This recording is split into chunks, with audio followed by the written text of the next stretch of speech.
This is about defending democracy. This is no longer Democrats versus Republicans. What do you want your kids to believe in? There must be give and take. This is White Flag with Joe Walsh.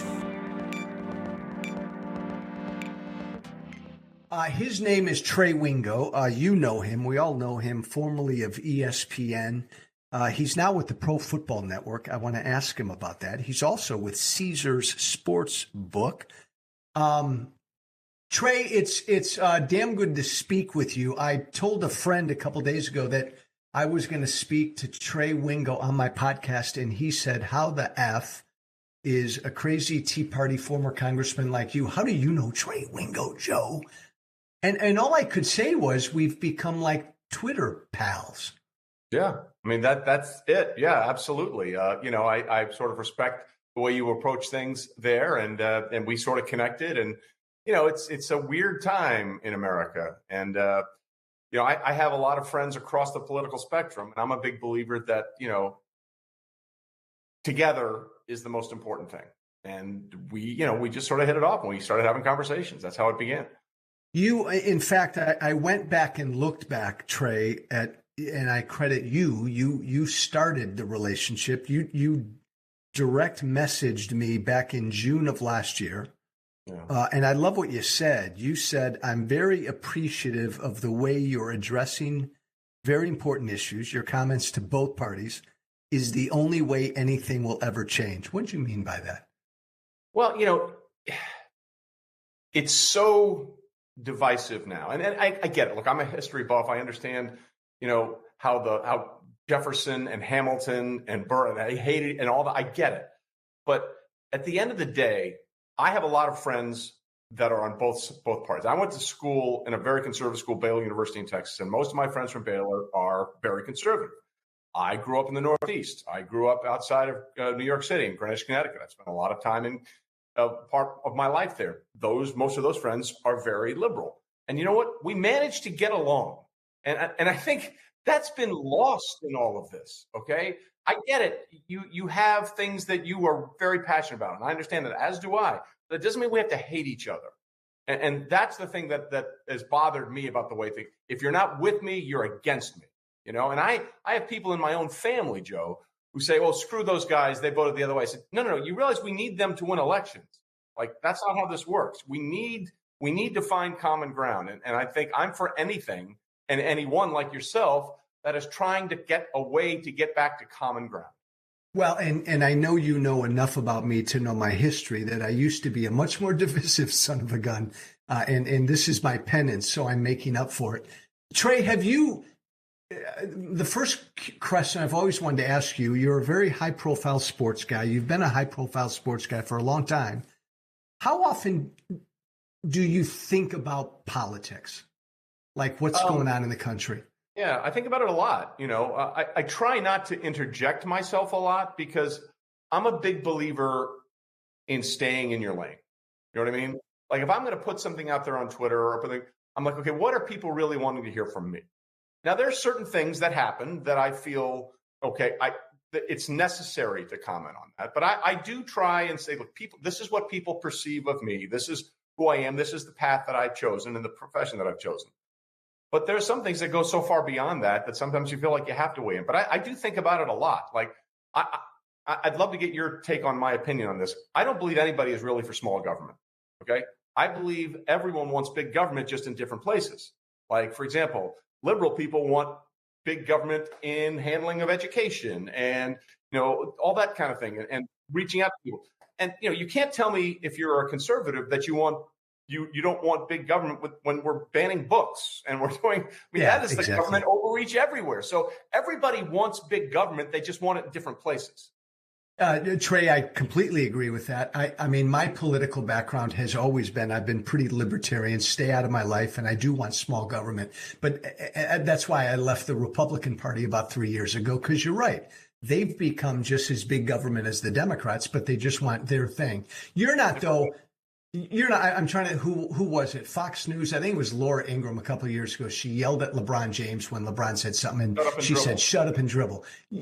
like, I like it when people like you and athletes speak out. You do as well, don't you? Or Yeah, I do. I mean, like, if it's something you're passionate about and something you believe in, you have every right to say whatever you want to say. And if you are telling someone to shut up and dribble, then that's not really democratic or American. I mean, that's the way this works, right? Like, for example, one of the big things that really sort of exploded and really caused the cross-pollination in my world of sports and politics was the Colin Kaepernick situation. And there was a lot of people that were asking about that. And it has morphed into a million different things in a million different ways since then. The initial reaction was, I couldn't get people to believe that it was a former Green Beret from Texas, Green Beret Special Services, Nate Boyer, who was the one that told him, kneeling would be an acceptable way because when someone falls in the field, we kneel in their honor. And, I would say that to people and they'd be like, oh, you're lying. You made that up. I'm like, no, here's the article. I can show it to you. They didn't want to believe it. So that was one of the things that really cross-pollinated. And I did a lot of interviews. What do you think about this? I'm like, well, I wouldn't do it, but I have to. I mean, in my opinion, hey, this is America. We don't all have to do the same thing. If he wants to do that, that's his right. I might not choose to do that, but I'm not going to say, how dare you not do it? And I think a lot of things that I really liked about that were people that said, I'm not upset with him using his constitutional rights. I'm upset with people not understanding that those are the rights that I fought for. Exactly. And there's nothing more American than protesting, even if you and I wouldn't protest that way. Did people in your business, Trey, hesitate to speak out on an issue like that? Yeah, I think there was. Listen, and I think, at the time, ESPN was like, all right, let's stick to sport. Like, I'll tell you a great story from years and years ago when Twitter first started. ESPN held this big talent meeting. There were two of them, one in the morning, one in the afternoon. You had to pick one. You had to go to one because people were breaking sports news on Twitter. And they were like, don't do that. We own your sports rights. We own your sports rights. You can talk about politics, sex, religion, whatever you want on Twitter, but don't talk about sports. And I'm sitting there thinking, wow, this is a terrible idea. This is an awful idea. And then not long after that, like, yeah, talk about sports. We want you talking about sports. That's when you really get into trouble. Have you in this age of Trump, the last 7 years, and I know your politics, you know mine. Have you lost friends who've become like big hardcore Trumpers? I've had dragouts, like some of my neighbors from before we moved. They were way on that side, and we had lengthy discussions, but we always managed to find a way to make it work. I haven't really lost many or any that I can think of, but that's been a conscious effort on my part as well. I don't want to just be done with you just because we disagree on something. I have friends of mine that have lost family members that don't speak to me. And that's disheartening on both sides. But it's not a thing that you can't not have a strong opinion about. No, and again, the world I'm in, where I have to talk about it every fucking minute of every day. Obviously, over the last 7 years, I've lost a lot of friends and supporters and followers. Trey, how'd you grow up? Politically, how'd you grow up? In a political household, not a political household, or somewhere in the middle? Somewhere in the middle. Like, my family's from Texas originally, and so we all went to Baylor University. So that's a very conservative school. But my father grew up, in San Antonio. My mom's from Texarkana, and we moved to the Northeast, in the '60s for his job. And I think seeing a different part of the country and seeing how things are looked at differently, I think helped change his perception. I think we grew up. In Greenwich, which is a fairly conservative town, I think my mom and dad were few of the people that voted for George McGovern in 1970. The only two. So, we would definitely skew to the left politically, and we talked about it. Like, I remember as a kid, my mom, when the Watergate hearings were on, would say, "This is important. You should watch this." And I tried. I was, 8 years old, something like that, 6, 7 years old. So I was like, oh, okay, I get it. Yeah, something bad happened. But like they wanted me to be aware of what was going on and what a big deal that was. Now it's like, oh, well, nothing matters. In high school and then more prominently in college, did you pay attention much, or were you into other stuff? Obviously, I was into other stuff. I always say this. My first election that I could vote in was 1984, and I voted for Reagan. This is so bad to say because I wanted to be a winning guy. I wanted to be a winner, 1-0. You know.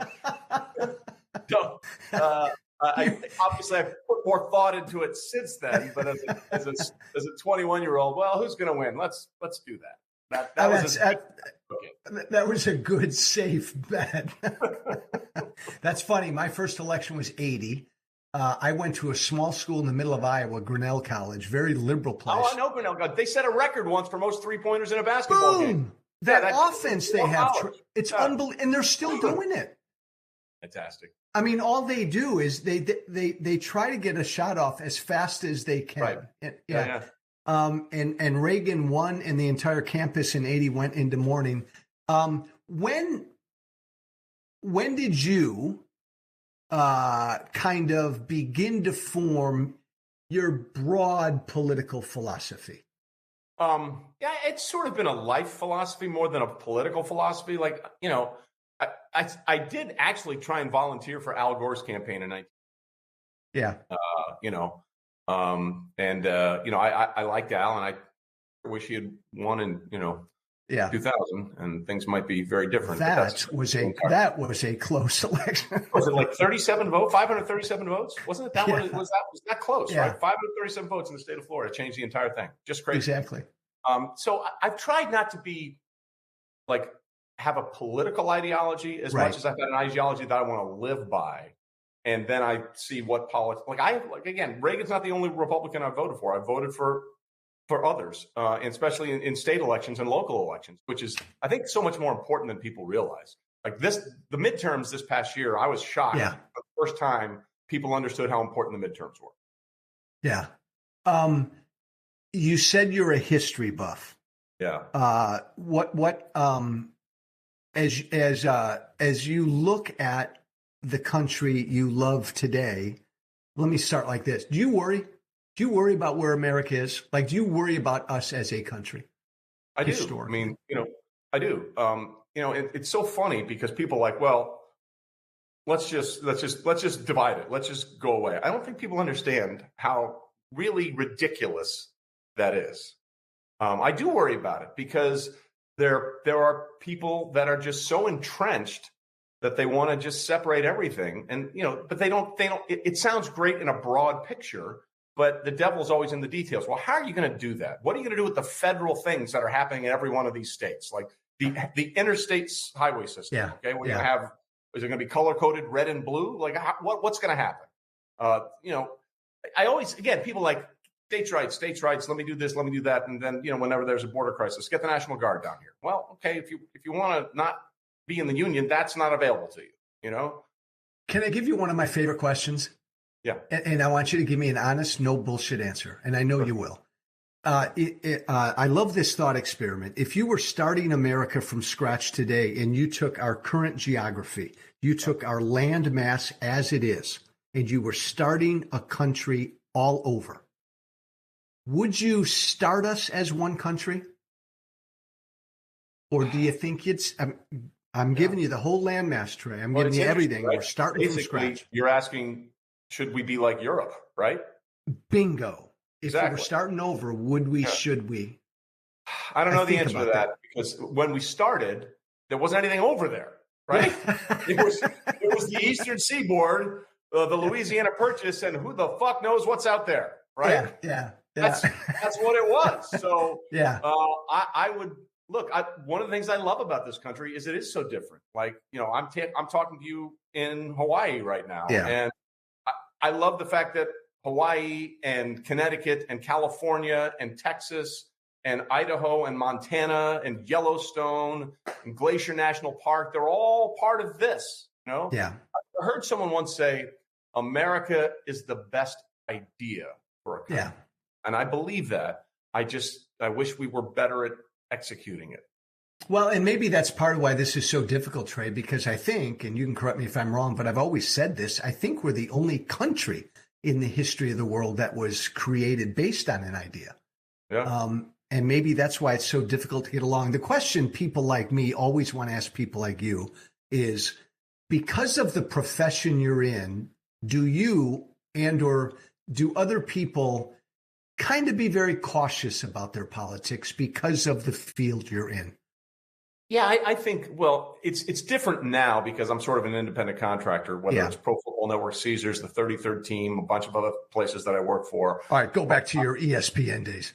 Yeah, it was different. And there was very much an overriding, let's be this, and that has evolved for them as well, a lot since 2016. It is sort of gone all over the place.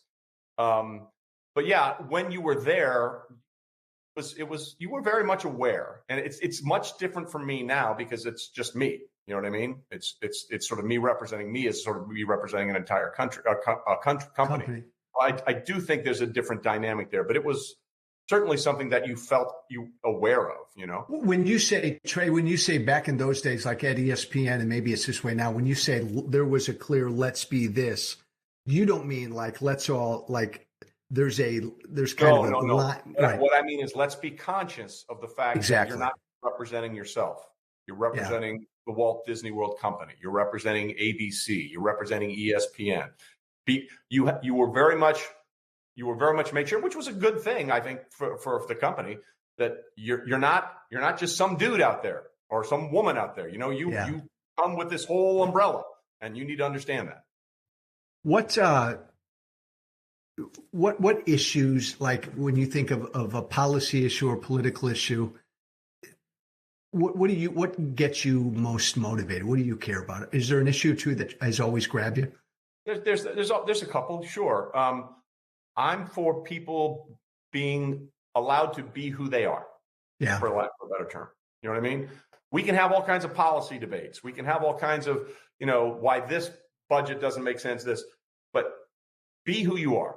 And there should be no restrictions in my mind, if you're a libertarian, especially on that. Be who you are. Whatever you are, that's who you should be, as long as it's not illegal and it's not offending anybody. You're going to offend somebody all the time. Let me be clear. But like whoever you are innately as a person, that I'd like to see that shall not be infringed. Yeah, that's perfect. God, imagine what a wonderful thing this would be if everybody just did that. Especially now, again, Trey, my viewpoint's so skewed because I'm in this thing 24 hours a day, and it just feels like the country's we're at each other's throats. All the time. You have a different perspective because you're in a different field, but you're educated and you pay attention. Do you get that sense like the country, we're at each other's throats? Well, I do get the sense that whenever you talk to somebody for the first time and you're meeting, and I meet a lot of guys when I go out on the golf course and play, they'll every once in a while just drop a line in that will certainly tell you where they are. And then I have in my brain, I say, okay, do I want to say, well, actually, or just go, oh, whatever, and move on, right? Because whenever that happens, there's a choice that you're making. It's either, well, we're going to do this, or, nah, let's just avoid it, right? And those are the only two possibilities. So I think it's there all the time. And I don't want to ever be preachy. I don't want to ever yell at anybody. But somebody says something that I think is completely disagree with how I feel. I'll say, well, let me just say this. I don't want to get into any fights with anybody. That doesn't do anybody any good. Right. I just think yelling at each other doesn't help anything. Do you find yourself engaging more or not? I find myself engaging more in conversations with people. I find myself engaging less with the onslaught of information, for lack of a better term, right? Does that make sense? Yeah. For example, I hate, news directors love it because they get all the free money for elections and all the ads. Yeah. I can't stand them because there's not one thing you're telling me in any of these ads that's going to sway how I'm going to vote. There's not 1 second of any political commercial where I've gone, oh my God, mind blown. That's the reason. If you know who the candidates are and you do your own sort of research without, the blaring negativity of most 90% of all political ads, you don't need those ads to decide for you. And if those ads are the ones that are changing your mind, then that's a problem. Heaven help us. All right, be Switzerland for a moment. Again, you love everybody. Trey Wingo loves everybody. And you're Switzerland. I want you to just give a broad general criticism of each party. Start with the Republicans. Criticize today's Republican Party. Well, just come on, pretend that you know what's happening. Like, pull your head out of it. Like, don't like, for example, people are saying, with Trump potentially being indicted and all that kind of stuff. Well, if the other party had ever Google the words John Edwards, okay? Just Google John Edwards. There it is, okay? Indicted. Happened on both sides. It's nothing new. It's nothing unusual. It's nothing you're picking on this guy. No, they think there are issues and they're going after him. It's exactly what happened to former Democratic Vice President John Edwards. The exact same thing. And he was indicted. Literally the exact same thing. And I believe John Edwards went to jail, right? He did not, but he was indicted. He was indicted. He was indicted. Okay. So it's not this, how dare you? Nothing is happening here that hasn't happened before. So just be honest with us about that. To the Democratic Party, I would say, just concentrate on what matters. Like, focus on what matters more, like the things that really matter to you. I think sometimes they tend to pick these things that are, it's like one of my favorite TV episodes of all time is the opening scene of The Newsroom. When Jeff Daniels was playing, I can't remember the name of the anchor. And he's like, he said one thing, he said, if liberals are so goddamn smart, why do they lose so goddamn often? You know what I mean? Like, be better strategists and find the things that matter to people instead of worrying about the things that don't. So then you will totally agree with this. Because of my weird background, I engage with a lot of lower information voters in the middle who hate both parties. Yeah. And I got to tell you, Trey, the last 4 or 5 years, almost every fucking one of them, thousands of them have told me the same thing. Joe, Republicans are assholes, but Democrats are like elites who don't understand me. I hear a variation of that over and over. And a lot of these guys then end up voting for the assholes. I agree with you on the Democrats. Sometimes it seems like they're talking about stuff that's out of touch, that the average guy doesn't care about. No, I agree, and this, like we talked about the midterms, we thought a lot of the Republicans thought this red wave was coming, and it didn't happen because they all said it was a pocketbook election, and they missed the mark. It wasn't a pocketbook election. It wasn't. It was about we need to find our humanity again election for a lot of people, and I think they missed the mark on that one. And you got to give Biden a lot of credit. It was also, we need to defend our democracy. I mean, Biden stuck to that thing, and it made sense. Are you, a final question on the country, Trey, generally, are you bearish or bullish on this American experiment? I'm going to be bullish on it because what's the point of being bearish? I mean, literally. That's an interesting answer. I mean, if that's going to happen, it's going to happen anyway. And I don't want to be a negative person. So I'm going to be bullish that we can figure a way to work this out. But the key word there is work, right? It's not just going to fix itself. We need to work on it. Like, I'm old enough to remember when Ronald Reagan was president and Tip O'Neill was Speaker of the House, and they would have dinner together. Okay. That's a good thing. That's not a bad thing. That doesn't mean you're a bad Democrat or a bad Republican if you break bread with the other side. Joe Lieberman, one of his two best friends in the House were Ted Kennedy and John McCain. Yeah. Okay. That's how it should work. That's how all of this is supposed to work. And we live in an age now where, especially in my world on the right, they don't want to just defeat their enemies. They want to destroy them. They don't want to talk to them. And it's just, it's going to get worse before it gets better. But I'm glad you're bullish. I'm a dark Irishman. I tend to be bearish. We balanced each other. Trey, your sport of football, professional football, bearish or bullish on this sport moving forward? I'm bullish on it because we're addicted to it, right? There are a bunch of problems. Let's just be honest. I mean, there are a lot of things. My son played college football, so I'm very much aware of all the things that can happen. But people always say, baseball used to be our national pastime. Now it's football. And I say, no, football is not our pastime. Football is our national addiction. Yeah. 77, I think, of the top-rated television shows last year were NFL games. 77 out of 100. You know, it used to be the two things you could count on television to get ratings were the Academy Awards and the Super Bowl. Well, partly because we're out here in Maui, I was like, oh, the Academy Award, missed them. Sorry, didn't see it. Yeah. You know, nobody's not watching the Super Bowl. Okay, it should be a national holiday the Monday after because nobody gets any work done anyway because that's all we're talking about. So I'm bullish. So we're addicted to it. We're addicted to it. Absolutely. Like, okay, it's not football season right now, and the only thing anybody wants to ask me is about when's Aaron Rodgers signing. Aaron Rodgers, when is he going to sign, Trey? It's going to happen sooner rather than later. Trust me. He's going to be the Jets quarterback. It's going to happen soon because at some point the Packers are going to be tired of hearing this question every day. What's going on with Aaron Rodgers? What's going on with Aaron Rodgers? Can you tell me about Aaron Rodgers? Have you talked to other players about Aaron Rodgers? They need to move on just as much as the Jets need to get him. So that's going to happen.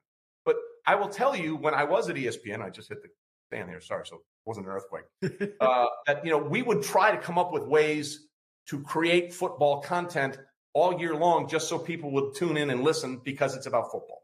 Like March Madness, right? And this is a crazy tournament this year. We had a 16-1, a 15-2, a 13-4. More people care about free agency in football right now than they do. That's real March Madness now, is free agency in the NFL. You know what's funny, Trey, and you and I are about the same age. Like even like in the 80s and 90s, I don't remember when baseball was the most popular sport. Yeah. It was always football. It's been a long time. It's been a long time. And obviously, labor issues hurt that a lot. They had a couple of strikes that really just killed the game.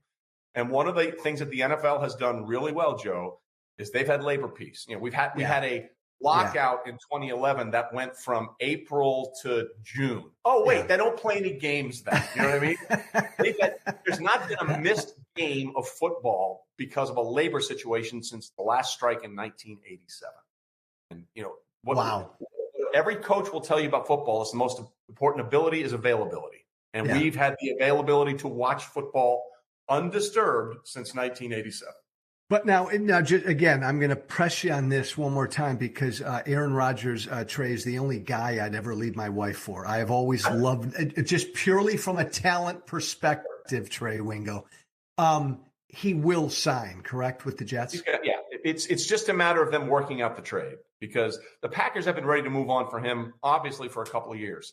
Listen, they drafted Jordan Love in 2020, which means he's going into his fourth year. And if you're a first-round pick, you have something called a fifth-year option as a team. Yep. You have to decide whether you're going to pick up that fifth-year option. Well, they got to figure out if he can play. So he has to play this year. So he's going to play. You know, Mark Murphy, the president of the Packers, said it a couple of weeks ago. People move on. Brett Favre had a good career here. And then he said Aaron Rodgers had a good career here.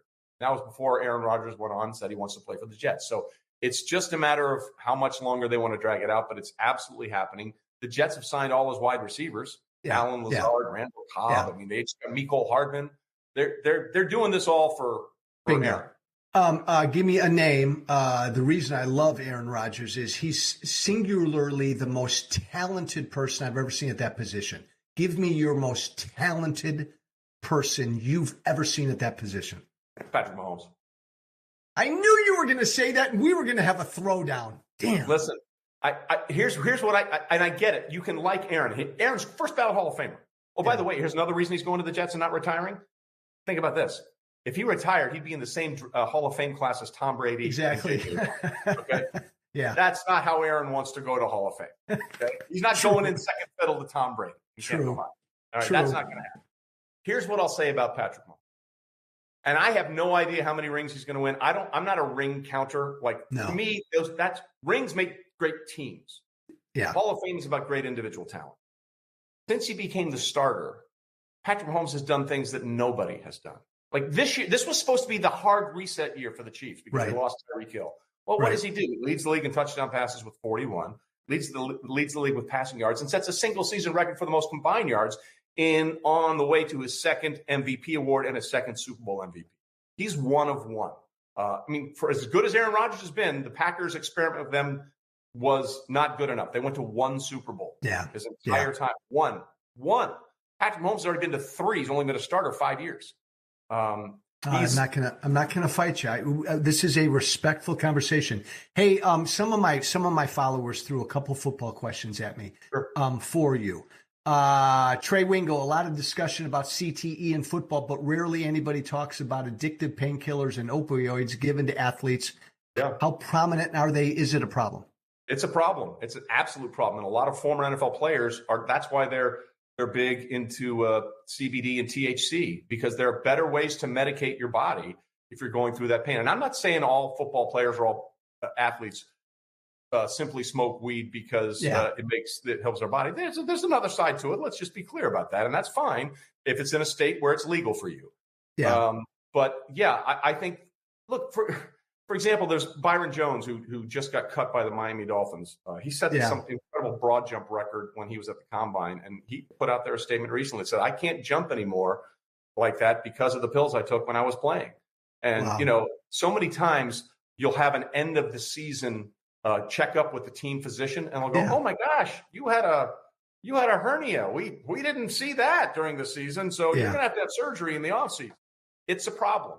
And I think we need to address how you medicate the players and how you deal with their threshold of pain, because the NFL is 100% injury rate. You're always going to get hurt. Hey, Trey, if you and I are sitting down in 30 years having this conversation, will there be high school football? I'm just hoping that we'll have teeth in 30 years. Okay, that you and I sit down having this conversation. We'll have one tooth between the two of us. All right. I hope so, because my son learned a lot from playing high school football. Exactly. I think we need to me, football is the only team sport there is. And let me explain. Baseball is a pitcher versus a batter. That's the whole sport. Everything else happens on that one interaction. In basketball, if you have one or two of the best players, you can win. Okay, you don't need the 5 best players. You need 1 or 2. In hockey or something like soccer, a goalie can change everything. Yeah. If the goalie's really good, a bad team can be good. If the goalie's really bad, a good team can be bad. So the dynamic of a team concept of sports is what I love most about football. It's 11 guys on the same side pulling together. And if one guy's off kilter, you're. And Trey, I completely agree. And there's nothing like it in the world. I played high school and then I played at Grinnell. It's like you're in the military. The brotherhood is incredible. And I think this question means ESPN, whatever.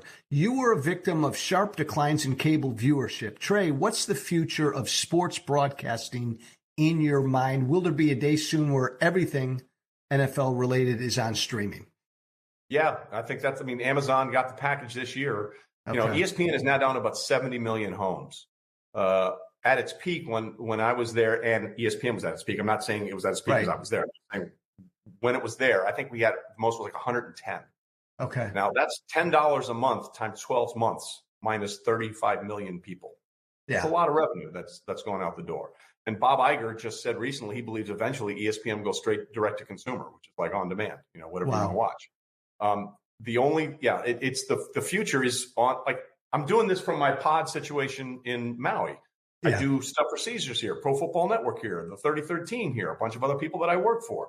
I all do it from here. We put it out there and you can consume it wherever you are. Technology has changed the game, and people have the attention span of, a bird. Yeah. Are you concerned, Trey, that millennials aren't following or watching as much as the older folk? Or is that even true? I don't even know what generation we're on now. Is it millennials, Gen Z? I have no idea. Gen X? I don't know.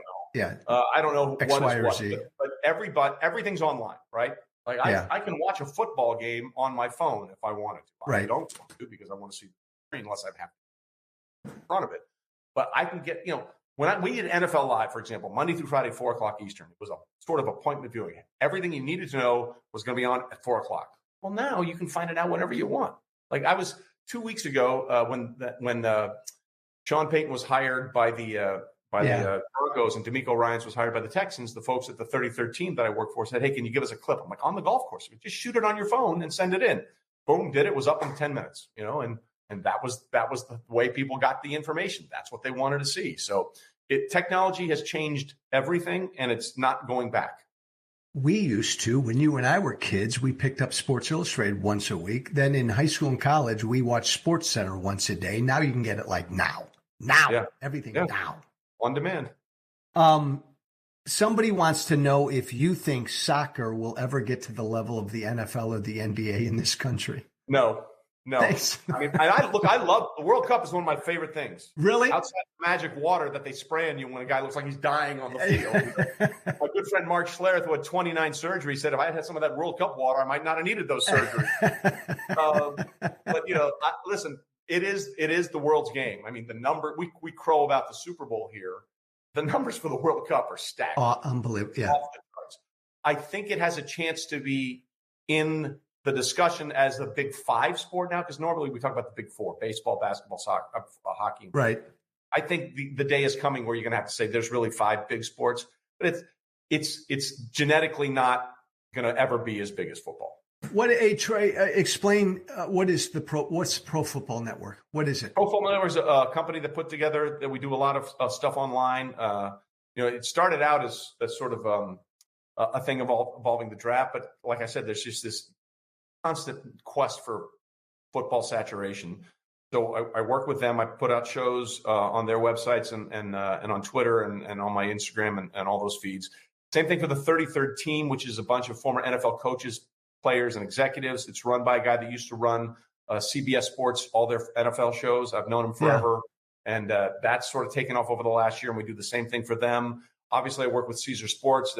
It's a fancy title, Chief Trends Officer, Brand Ambassador. They want me to talk I saw that, Chief Trends Officer. Yeah, that's a good one, right? So, yeah, so it's just getting the information out there. That's all it is. Keeping you busy and you're staying young. History buff. Yeah. What is your favorite historical period? Do you have one? Well, I don't know if I have a historical period, but what I love about history is, to me, it's nothing you can make up, in my mind, is more interesting than what's already happened. Yeah. Right? I'll give you an example. I always say this to people. If Henry VIII hadn't had it hard for Anne Boleyn, America might not exist. Okay? Let me just but see, people don't know this, okay? Yeah. The reason why I say this is Henry VIII at that time was married to Catherine of Aragon. She couldn't bear him a male son, so they were under the Catholic Church, so he appealed for the Pope to give him an annulment of the marriage. And he's like, no, you've already got kids. You've clearly slept with her. You can't, you're not annulling the marriage. So what did Henry VIII do? Eventually he said, screw it, I'm creating the Church of England. We're no longer Catholic. Boom. And that was the Martin Luther Reformation that he stuck on the wall in England, and that's why the Pilgrims left, because they didn't like the Church of England. So if Henry VIII hadn't really wanted to get it on with Anne Boleyn, America as we know it might not exist. It's all connected. It's all cool. Hey, are you religious? I grew up a very religious family. Baylor University is a Southern Baptist school. My grandfather was a Baptist preacher. Wow. I would say that my philosophy along those lines has changed dramatically. Here's what I will say. I don't know. I just know the things that I was taught as a kid probably weren't accurate. Yeah. And I'm open to anything. I believe that I'm a spiritual person. I believe that there are forces in play that we're not aware of, but I know that nobody has the answer. Do you believe, last stupid, big, broad question on this, do you believe it's all connected? Do you believe, obviously there's free will, but do you believe like intelligent design, like there's some grand plan? I don't know. Who knows? I don't know. And Trey, that's the best, most honest answers. We don't know. Exactly. I would love to say definitively yes, but I don't know. It's like that, the Jodie Foster movie. Oh, yeah. What's the name of that movie? I can't think of the name. Anyway, it's a great movie. People talk about, is there another life out there? And she said, well, if there isn't, it sure would be a waste of space. Exactly. Hey, last 2 questions, and then I'm done with you, Trey Wingo. What's your biggest fear for this country? That we focus on the fighting and not the things that bring us together. Look, I've been very fortunate to travel a lot in this country and outside the country. And I would say we're a lot more alike than we are different. We really You believe that. I do believe we're really more alike than we are different. And I think we come up with ways to make us feel like we're different because it supports some position that someone has. And I think we're a lot more alike than we are different. So my biggest fear is that we focus on the things that make us, we focus on the things that aren't important, and we don't focus on the things that are important. That, like, we're in this together. We're in it together, whether you like it or not. Then the flip of that is what gives you the greatest hope? Because you said you're bullish, but what gives you the greatest hope for this thing?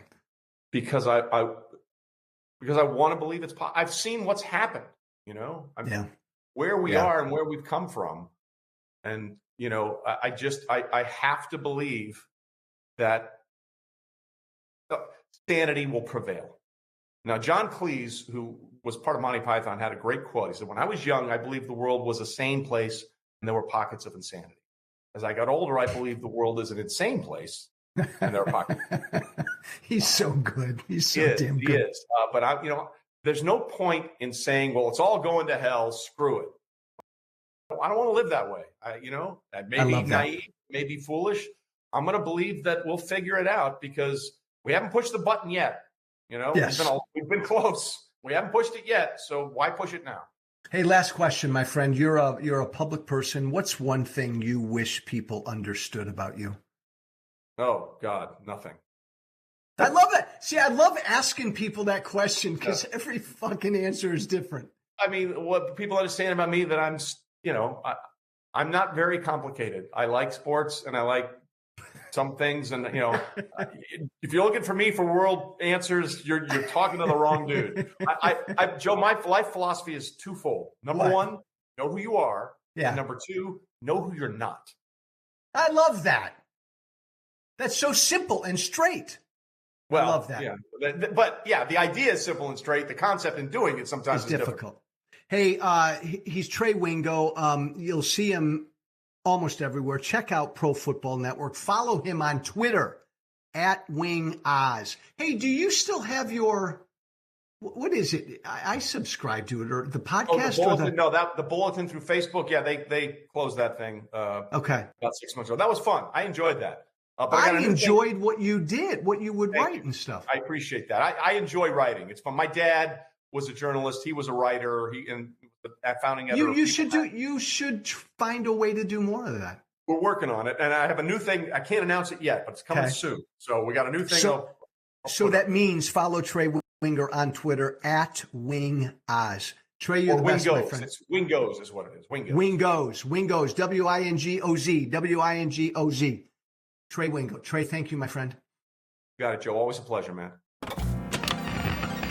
Thank you for listening. Remember to listen, share, and follow White Flag with Joe Walsh on Apple Podcasts, Spotify, and everywhere great podcasts are found. And be sure to leave a 5-star review. This has been White Flag with Joe Walsh.